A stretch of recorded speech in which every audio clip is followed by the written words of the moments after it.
Vous êtes sur CCTV Français, bonjour à tous, on commence sans plus tarder avec les titres de cette édition.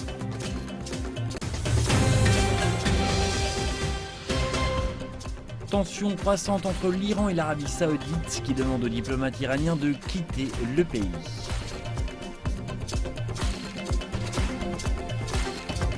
Conférence de presse du Premier ministre japonais pour la nouvelle année avec l'accent mis sur la reprise économique du pays. Conditions de vie difficiles pour les réfugiés syriens en Turquie qui ne bénéficient pas du droit de travailler légalement dans le pays. Amélioration des performances logistiques de la Chine au mois de décembre, marquant un 4e mois consécutif de progression. La Chine lance le premier fonds d'investissement alimenté par l'assurance en Chine, destiné à soutenir les infrastructures et les transports.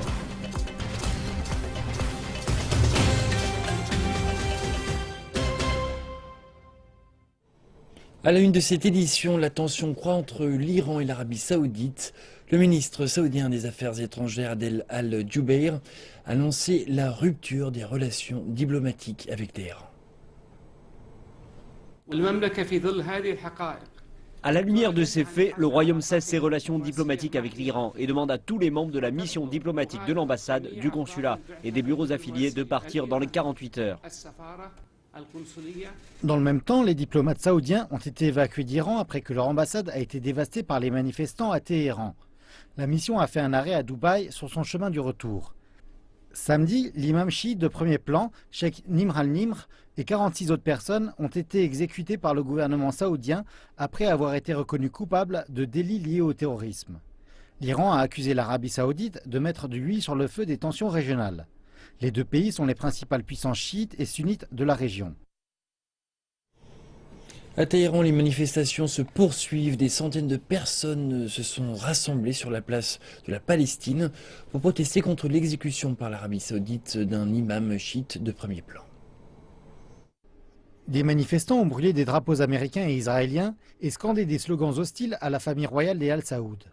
Plus tôt, les manifestants ont dévasté l'ambassade saoudienne à Téhéran. Ils ont fait irruption dans le bâtiment de l'ambassade, ont cassé les meubles et allumé des feux avant d'être évacués par la police. Certains demandaient une réaction sérieuse de la part de l'Iran. Les gens sont là pour dire au gouvernement que nous attendons de lui qu'il montre une forte réaction et qu'il ne pourrait se faire que nous restions silencieux devant cette action. Aujourd'hui, le message de ce rassemblement et des autres dans tout le pays aux chiites d'Arabie Saoudite est que nous sommes de leur côté et que nous les supportons. Les protestations se sont propagées à Bahreïn, au Cachemire indien et au Liban. À Bahreïn, les gens ont exprimé leur outrage à Daï, une banlieue majoritairement chiite de la capitale Manama. Des hommes et des femmes ont crié des slogans hostiles envers la famille régnante des Al Saoud ainsi qu'à la monarchie du Bahreïn. La police est restée à distance pendant la marche à Daï, mais on a rapporté des affrontements entre manifestants et policiers. Des centaines de chiites se sont réunis dans les villes pakistanaises de Lahore, Karachi et dans la capitale Islamabad. Des gens ont scandé des slogans contre les dirigeants saoudiens et ont appelé l'Organisation de la coopération islamique et les organisations des droits de l'homme à prendre acte de l'exécution de masse. Le Premier ministre japonais Shinzo Abe a donné sa conférence de presse annuelle dans sa résidence officielle de Tokyo. Il a déclaré que le Japon connaissait une reprise économique depuis que son gouvernement est entré en fonction il y a 3 ans. Le Premier ministre japonais Shinzo Abe a accueilli les journalistes en revenant sur ses politiques économiques. Ces 3 dernières années, nous avons été capables de créer 1,1 million d'emplois. Et nous avons vu la plus forte hausse des salaires depuis 17 ans. Et l'économie est sur le chemin de la reprise. Nous sommes encore à mi-chemin, mais j'aimerais dire que nous avons été en mesure de créer une situation où nous n'avons plus de déflation. Shinzo Abe se montre donc très optimiste, voire trop peut-être. L'inflation japonaise est en effet proche du 0%. Sur le plan de la politique étrangère, le Japon se prépare à un sommet trilatéral avec la Chine et la République de Corée. Nous avons eu l'an dernier un sommet en République de Corée et les 3 pays entretiennent de très bonnes relations. Et nous espérons cette année avoir un sommet fructueux qui conduise à de réels progrès. Shinzo Abe a déclaré lundi ne pas prévoir d'appeler à des élections anticipées en prévision des élections de la Chambre haute cet été. Il explique que conserver une majorité est sa priorité. Au sujet des élections de la Chambre haute, j'espère que tous les candidats seront réélus. Je pense que c'est naturel et je crois que c'est la responsabilité du président du PLD. En raison de la stabilité politique, nous espérons obtenir les 2/3 des sièges. Le Premier ministre s'est également engagé à élever le taux de fécondité de 1,4 à 1,8 enfants par femme d'ici 2025, afin d'atténuer le processus de vieillissement de la population japonaise. Aung San Suu Kyi a déclaré que le processus de paix au Myanmar sera la priorité de son gouvernement pour l'année à venir. Son nouveau gouvernement va essayer de mettre en place un accord de cessez-le-feu total afin de mettre fin à des décennies de guérilla opposant le pouvoir en place aux minorités ethniques du pays. En octobre dernier, le gouvernement de Thein Sein a signé un cessez-le-feu avec certains groupes militants. Ce dernier n'a cependant pas été reconnu par toutes les milices qui opèrent dans le pays. Certaines poursuivent les combats contre le gouvernement pour plus d'autonomie et de reconnaissance. Le gouvernement de Suu Kyi entrera en fonction plus tard cette année, suite à sa victoire lors des élections de novembre dernier. Une nouvelle année vient de s'ouvrir et amène avec elle son lot de nouvelles règles pour les réfugiés syriens en Turquie. Les déplacements de ces personnes sont devenus plus stricts alors que la Turquie s'aligne sur l'accord obtenu avec l'Union européenne pour limiter le flux de réfugiés et de migrants et donner aux Syriens le droit de travailler en Turquie est encore soumis à un lourd débat. C'est un jeune garçon de 14 ans, mais Sami Hussein fait preuve de courage et fait tout ce qu'il peut pour aider les 5 membres de sa famille. Et comme la plupart des Syriens, Sami n'a aucun droit légal de travailler en Turquie, principalement en raison de son âge, mais cela ne semble pas réfréner les commerçants turcs, comme Fakirullah Sanli, qui en a embauché 4 l'année dernière. Ils travaillent de façon plus résolue que d'autres personnes qui pourraient travailler ici. Ils travaillent de façon très propre car ils ont besoin de cet emploi.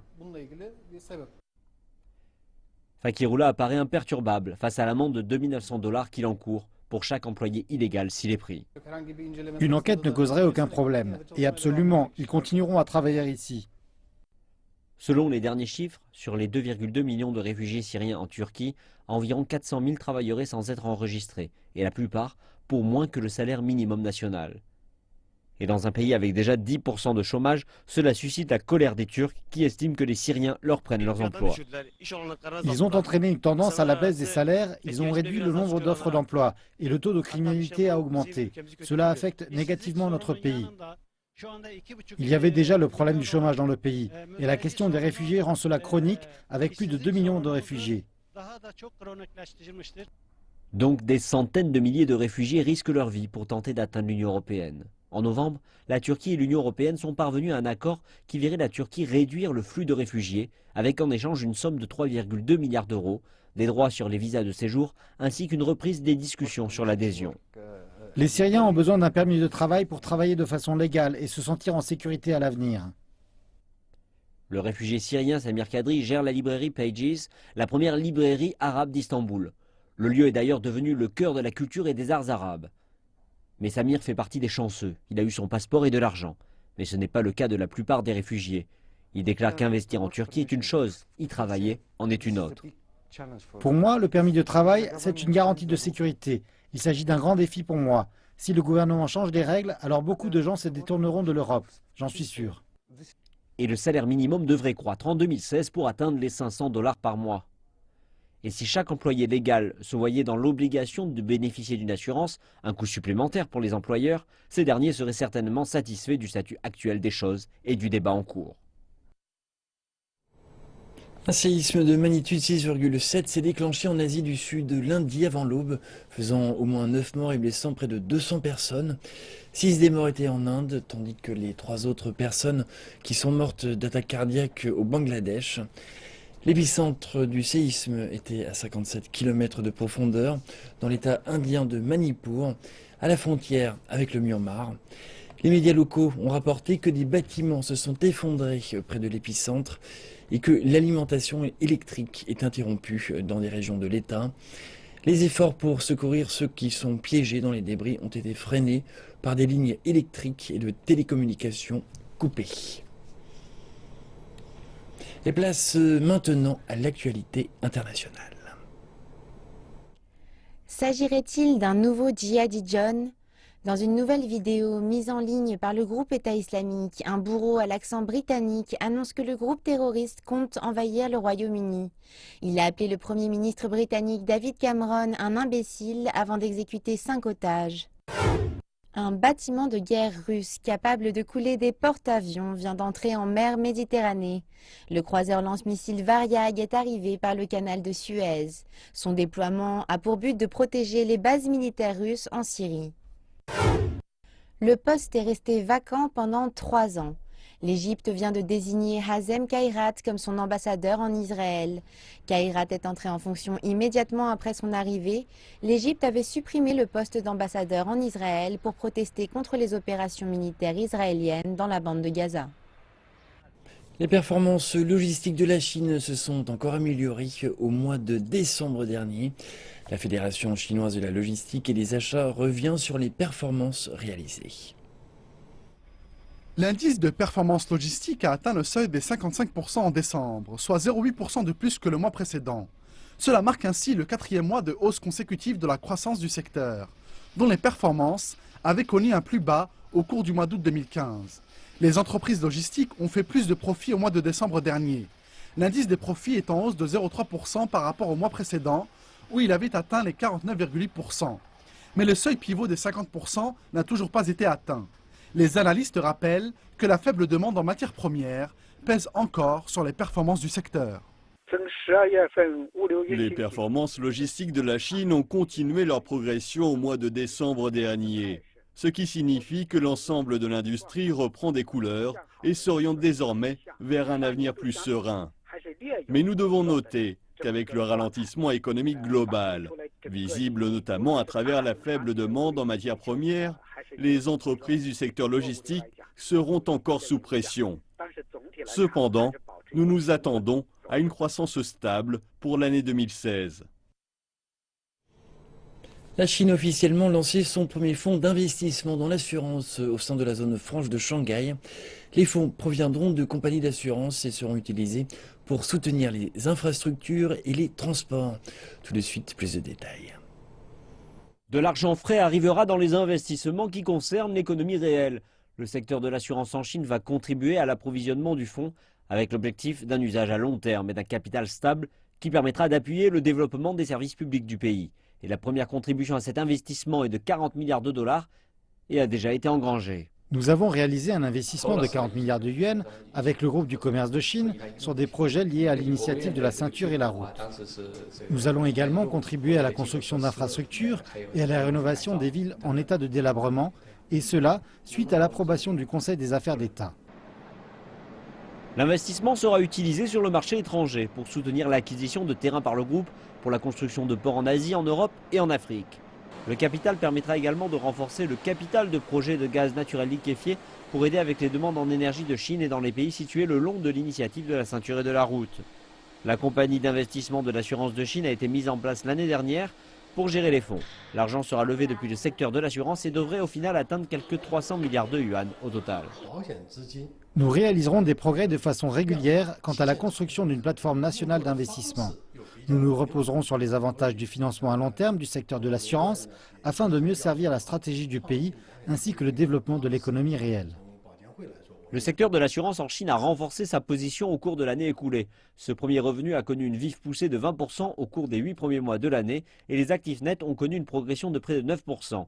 Les régulateurs ont déclaré que les compagnies d'assurance avaient besoin de maintenir une croissance saine et de s'adapter à la nouvelle situation alors que l'économie du pays opère des changements. Les Chinois ont continué de beaucoup dépenser à l'étranger au cours de la récente période des fêtes.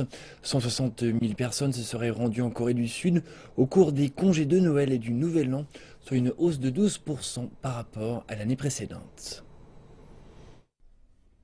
Selon des statistiques provenant de l'Organisation nationale du tourisme de Corée du Sud, plus de 70% des visiteurs chinois seraient allés en Corée du Sud pour effectuer des achats en 2015. Tandis que le reste aurait privilégié les expériences culturelles, la chirurgie esthétique ou d'autres activités. Les touristes chinois auraient dépensé en moyenne 2200 $ par personne en Corée du Sud, soit le double de la dépense moyenne des autres touristes étrangers. J'ai de la chance d'être ici et je souhaite rapporter des cadeaux. Les produits d'ici sont très typiques. C'est intéressant de faire des achats ici en ce moment. Les remises ont atteint jusqu'à 70%. On a fait de bonnes affaires. Les consommateurs chinois ont dépensé en moyenne 500 000 yuan par personne ici en 2015. Il y a davantage de touristes chinois en fin d'année. On estime que pendant cette période, les ventes augmentent de plus de 10%. Les touristes chinois ont représenté l'année dernière plus de 40% de l'ensemble des visiteurs étrangers en Corée du Sud. Ce chiffre a baissé de 1% par rapport à l'année précédente, principalement en raison de l'épidémie de MERS. Néanmoins, les visiteurs chinois ont rapporté 22 milliards de dollars au secteur sud-coréen des services, soit 1,6% du PIB du pays. En Afrique du Sud, le fort de Bonne-Espérance, construit par les esclaves, est longtemps resté un symbole d'oppression et de torture. Alors qu'il fête ses 350 ans, le gouvernement sud-africain met tout en œuvre pour que le château représente la guérison et l'unité du pays. Le château de Bonne-Espérance est le plus vieil édifice d'Afrique du Sud. Sa première pierre fut posée en 1666 et la ville du Cap se développa rapidement autour. C'est la Compagnie néerlandaise des Indes orientales qui a construit ce fort. En 1666, ils ont commencé à construire le fort pour en faire une escale sur la route des épices, où les navires en provenance de l'ouest et se dirigeant vers l'est se ravitailleraient en eau et en viande fraîche. En ce sens, le château représente un lieu d'échange. Finalement, il s'est transformé en poste colonial lorsque les Britanniques ont débuté une vaste campagne impérialiste en Afrique. Pendant l'apartheid, l'armée a été logée ici durant près de 60 ans. Le château a été construit par des esclaves venant principalement d'Angola, du Mozambique, d'Extrême-Orient et des populations autochtones. C'était un lieu de bagne et de brutalité. Les prisonniers y étaient détenus et torturés dans cette pièce qui est connue sous le nom de chambre de torture. Malgré son passé sombre durant la période coloniale et sous l'apartheid, le gouvernement est déterminé à faire du château de Bonne-Espérance un centre de mémoire, d'espoir et d'intégration. La commémoration du 350e anniversaire du fort a débuté par un discours du vice-ministre sud-africain de la Défense. Il a déclaré que l'édifice devait servir de témoin aux progrès réalisés par le pays, de l'oppression vers la liberté.